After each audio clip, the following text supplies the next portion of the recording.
మన ప్రభువును మన రక్షకుడు అయిన యేసుక్రీస్తు నామమున అందరికీ వందనాలు, దేవునికి స్తోత్రాలు. అత్యున్నతుడు, ఆశ్చర్యకరుడు, గొప్ప కార్యాలు చేసే గొప్ప దేవుడు మనలందరినీ ప్రేమించి మనకు అనుగ్రహించిన ఈ నూతన దినమును బట్టి సమస్త మహిమ, ఘనత, ప్రభావములు యేసయ్యకే చెల్లునుగాక. ఆ దేవాది దేవుడు ఈ నూతన దినములో మనలందరినీ ప్రేమించి మనకు అనుగ్రహించిన దేవుని యొక్క వాగ్దానము, కృపావార్త. కీర్తనల గ్రంథము 37వ కీర్తన 18వ వచనం. నిర్దోషుల చర్యలను యెహోవా గుర్తించుచున్నాడు, వారి స్వాస్యము సదాకాలము నిలుచును. దేవునికి స్తోత్రం కలుగును గాక, దేవునికి మహిమ కలుగును గాక. ప్రభునందు రక్షింపబడిన ప్రతి ఒక్కరికి మరొక్కసారి యేసుక్రీస్తు నామమున వందనాలు తెలియజేస్తున్నాను. దేవుడు ఈ దినాన మనకిచ్చిన వాగ్దానాన్ని బట్టి దేవునికి మహిమ.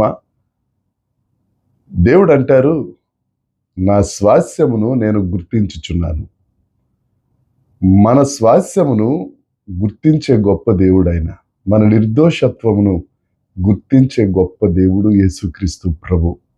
చాలా మంది అనుకుంటారు, దేవుడు నన్ను మర్చిపోయాడేమో, నేను అందరి చేత నేను చెయ్యని తప్పుకు నిందల పాలైపోతున్నాను, నేను చెయ్యని నేరానికి నేను గురైపోతున్నాను, అందరి చేత మాట్లాడాల్సి వస్తుంది, దేవుడు నా నిర్దోషత్వాన్ని పట్టించుకుంటలేదేమో అని రకరకాలుగా ఆలోచించుకుంటారు. దేవుని యందు ప్రియమైన వారలారా, దేవుడు నీతోనే మాట్లాడుతున్నాడు. ఆయన నీ నిర్దోషత్వమును గుర్తించి ఉన్నాడు. తప్పక నీకు గొప్ప పేరును, మంచి ఖ్యాతిని ఆయన నీకు అనుగ్రహిస్తారు. యోసేపు గురించి మనందరికీ తెలుసు కదా. పోతీఫరు ఇంట్లో యోసేపు ఉన్నప్పుడు పోతీఫరు భార్య పాపానికి ప్రేరేపించింది, చాలా విసిగించింది యోసేపును.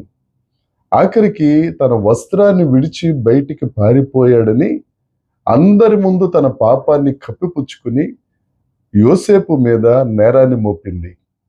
పాపానికి ప్రేరేపించిన ఆవిడ సంతోషంగా ఉంది, పాపానికి ప్రేరేపించిన ఆవిడ శిక్షను తప్పించుకుంది. ఏ పాపము చేయని నిర్దోషి అయిన యోసేపు చెరసాల పాలైపోయాడు. కానీ దైవజనాంగమా, ఒక్క మాట, పోతీఫరు భార్య మరి చరిత్ర లేకుండా పోయింది. యోసేపుకు అక్కడి నుంచే చరిత్ర ప్రారంభమైంది. నువ్వు ఎక్కడైతే నీ నిర్దోషత్వం పోయింది, నేను నిందల పాలైపోతున్నాను, నన్ను రకరకాలుగా ఆడుకుంటున్నారు, నా పరువు పోయింది, నేను ఈ పని చెయ్యలేదు అని వాపోతున్నావో, నీ ఆశీర్వాదానికి తొలిమెట్టు అదే. దేవుడు నీతోనే మాట్లాడుతున్నాడు. నీ నిర్దోషత్వాన్ని దేవుడే గుర్తించాడు. ఆ తరువాత ఫరో ఇంటికి తండ్రి అయ్యాడు యోసేపు. అదే దేవుడు నిన్ను అత్యధికంగా ఆశీర్వదిస్తారు. అంతేకాదు, వారి స్వాస్యము నిత్యము నిలుచును. పోతీఫరు భార్య ఏమైపోయిందో తెలియదు కానీ నిర్దోషత్వాన్ని కాపాడుకున్న యోసేపు నిత్యము నిలబడ్డాడు. నీ స్వాస్యము, ఆ స్వాస్యం అనే మాట హీబ్రూలో నకాలా.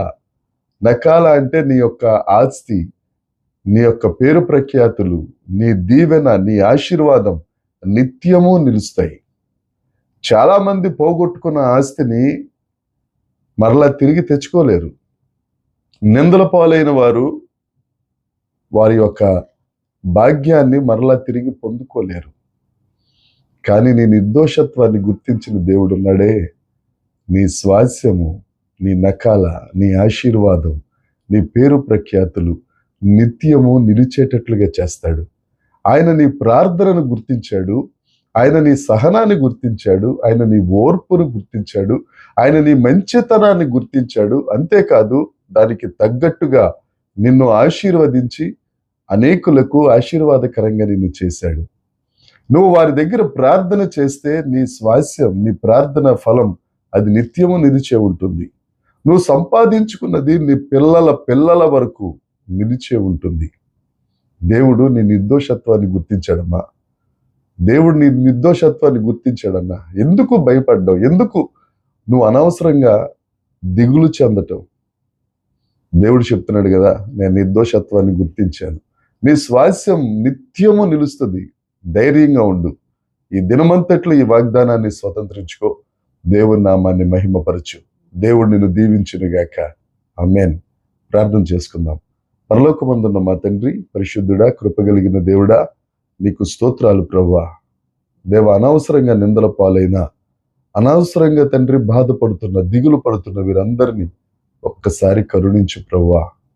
వారి నిర్దోషత్వాన్ని నువ్వు గుర్తించి వారి స్వాస్యము యేసు నామమున నిత్యము నిలుచునుగాక. ఈ వాగ్దానము వారు స్వతంత్రించుకొని నిన్ను మహిమపరచుదురుగాక. సమస్త మహిమ, ఘనత, ప్రభావములు మీరే పొందుకొనమని యేసుక్రీస్తు నామమున ప్రార్థించి అడిగి వేడుకొనుచున్నాము తండ్రి. ఆమేన్. దేవుని కృప మనందరికీ తోడై ఉండునుగాక. ఆమేన్, ఆమేన్, ఆమేన్.